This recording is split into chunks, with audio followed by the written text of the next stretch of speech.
Estamos de volta e nesta edição o Justiça em Questão fala sobre penas. No primeiro bloco falamos sobre as penas que não podem ser aplicadas no Brasil. Entenda agora quais são os tipos de pena permitidas e como são estipuladas. Viver em sociedade exige cumprir regras de convivência. Em nosso país, as leis impõem o cumprimento dos pactos sociais e exercem um controle, oferecendo alternativas de punição a quem foge às normas. A Lei de Execução Penal 7.210 de 1984 e o Código de Processo Penal norteiam a aplicação de penas no Brasil. O Código Penal prevê 3 categorias de pena. As penas privativas de liberdade, que importam no cerceamento do direito de ir e vir do cidadão, as penas restritivas de direito, que substituem as penas privativas de liberdade em algumas situações, e as penas de multa, que ora são aplicadas isoladamente, ora em substituição às penas privativas de liberdade. O artigo 59 do Código Penal brasileiro elenca culpabilidade, personalidade, conduta social, antecedentes e outras questões que devem ser analisadas pelo juiz. A sentença tem que ser uma produção científica, tem que ser uma construção da qual participa o Ministério Público e o advogado, para que seja justa, senão não é sentença. Quando o juiz utiliza o princípio da individualização da pena, há a possibilidade de uma sentença mais justa. O juiz, cumprindo a Constituição, que prescreve o princípio da individualização da pena, ele analisa caso a caso. Então é possível que 2 indivíduos que tenham cometido o mesmo crime recebam penas finais diferentes. Por quê? Às vezes um deles é reincidente, o outro é primário. Um deles é menor de 21 anos e, portanto, tem direito a uma atenuante, o outro não tem. Daí porque os números nem sempre são iguais. Agora, as penas mínima e máxima, essas estão fixadas pela lei. E o juiz, dentro desses marcos, fixa a pena final, que nós chamamos de pena concreta. Muitas vezes, as etapas e as condições do processo investigativo influenciam na aplicação da pena. Muitas vezes você não tem uma prisão que ela é feita em flagrante. Aí não existe uma boa investigação pela Polícia Civil. Quando a Polícia Civil faz a investigação, muitas vezes essa investigação ela não é bem feita, porque ela começou muito depois do evento, já não tem provas. Quando a Polícia Civil entrega o fruto dessa investigação para o Ministério Público, ele manda refazer essa investigação. Ou às vezes oferece uma denúncia pouco robusta para o Judiciário. A dosimetria da pena tem origem em uma lei bastante primitiva. Porque com a lei do talião se impôs um limite na punição, diz assim. E aí, bem entendido, a vingança ainda era privada, não existia Estado. Isso hoje, visto anacronicamente, é um absurdo. Isso é um absurdo. Não é não, isso foi o primeiro marco de humanização. Isso existe até hoje no Código Penal. A punição não pode ser maior do que a infração. Não pode, porque aí passa a ser vingança. Outra forma de definir a condenação de um acusado após a denúncia do Ministério Público é por meio do Tribunal Popular. A vida é um dos bens mais preciosos defendidos pela Constituição Federal Brasileira. Portanto, quem comete um crime doloso contra a vida, quando se tem intenção de matar, é julgado pelo Tribunal do Júri em um conselho de sentença formado por populares. No entanto, muitos que matam nem chegam a se sentar no banco dos réus. Somente cerca de 10% dos homicidas estão presos. E por que isso acontece? Porque há tantas falhas no processo da justiça criminal, na investigação, na produção de denúncia de provas, que a maioria das pessoas que matam sequer estão cumprindo uma pena. E às vezes, pessoas que cometem um crime contra o patrimônio são presas rapidamente. Quem se senta todos os dias em um plenário de júri e muitas vezes adentra as madrugadas em julgamentos dos crimes contra a vida, sente na pele as consequências das estatísticas criminais do nosso país. Não são raras as vezes que eu tenho o dissabor, por razões várias, de decretar a extinção da punibilidade pela prescrição. Os números no Brasil são sempre superlativos. Basta ver o caso de Belo Horizonte. Em Belo Horizonte, se a sociedade celebrar um pacto de não mais cometer crimes dolosos contra a vida, até o ano de 2026, fazendo júris todos os dias, nós teremos serviços aqui no primeiro Tribunal do Júri. Em se tratando de julgamento popular, muitos questionam se os jurados possuem competência para julgar um crime contra a vida. O juiz tem que fundamentar, com base na lei, as razões para condenar e absolver. E o jurado, o júri popular, não tem que fazer isso. Isso é o grande mérito do semelhante julgar o indivíduo que é levado às barras do tribunal do júri. O magistrado defende o tribunal do júri e acredita que a população poderia julgar também crimes de outra natureza. Eu defendo o tribunal do júri. Acho que o legislador poderia ampliar a competência do tribunal do júri não apenas para julgar os crimes dolosos contra a vida e os conexos, mas também outros crimes, por exemplo, os crimes políticos. Eu queria que a sociedade julgasse determinados crimes políticos.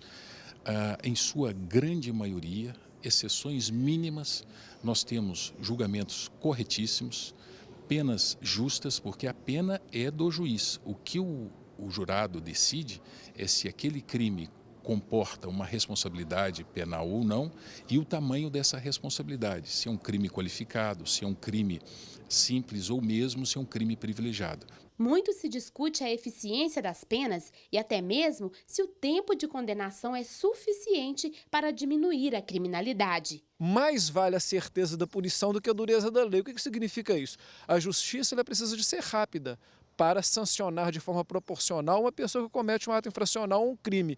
Mas ela sendo rápida e ágil e proporcional e agindo de forma isonômica, ela sinaliza que a justiça funciona. Podemos ter em uma situação ou outras penas menores do que aquelas que a população gostaria de ter. Mas de um modo geral, eu entendo que a legislação está correta, prevê penas proporcionais à qualidade e à natureza dos crimes. Atualmente, o Brasil tem mais de 500 mil presos, mas o especialista acredita que falta conhecimento da população sobre a situação das cadeias no Brasil. Se diz assim, o sujeito foi condenado a 15 anos, só cumpre 3. Olha, 3 anos de prisão, 3 anos para quem está preso não são 3 anos de quem está solto na rua. São pelo menos 15. Eu sei o que é isso. O preso não tem nada para fazer. Além das leis que norteiam o sistema penal brasileiro, o princípio da dignidade humana, previsto na Constituição Federal de 1988, deve servir de base para a aplicação da pena. O cientista social defende novos modelos de penas. A sociedade, ela às vezes é muito vingativa. Acha que sempre se resolve todos os problemas criminais com a pena privativa de liberdade com a prisão. Mas existe uma série de outras formas de sancionar alguém que cometeu um delito ou um crime e de forma muito mais eficiente. Dados da Comissão Nacional de Apoio às Penas Alternativas, CONAPA, apontam que as penas alternativas têm dado certo. Entre as vantagens estão o grau de reincidência, que varia de 2% a 12%, e o baixo custo das penas. Enquanto um preso encarcerado custa mais de R$1.000 por mês para o Estado, o custo para monitorar o cumprimento da pena alternativa é de R$45 por mês. É um grande avanço, sem dúvida alguma. As estatísticas dão conta de que quem é condenado a pena substitutiva, uma alternativa de prisão, dificilmente volta a delinquir. E se evita, evidentemente, os males da prisão.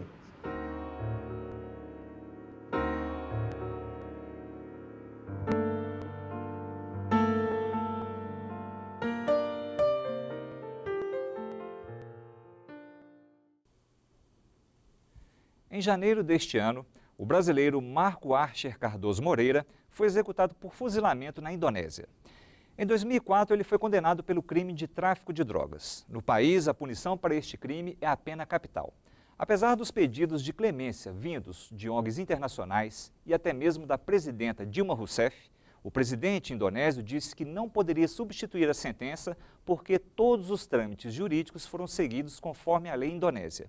E ao brasileiro foi garantido o devido processo legal. E o Brasil? Como pune os estrangeiros que cometem crimes em território nacional?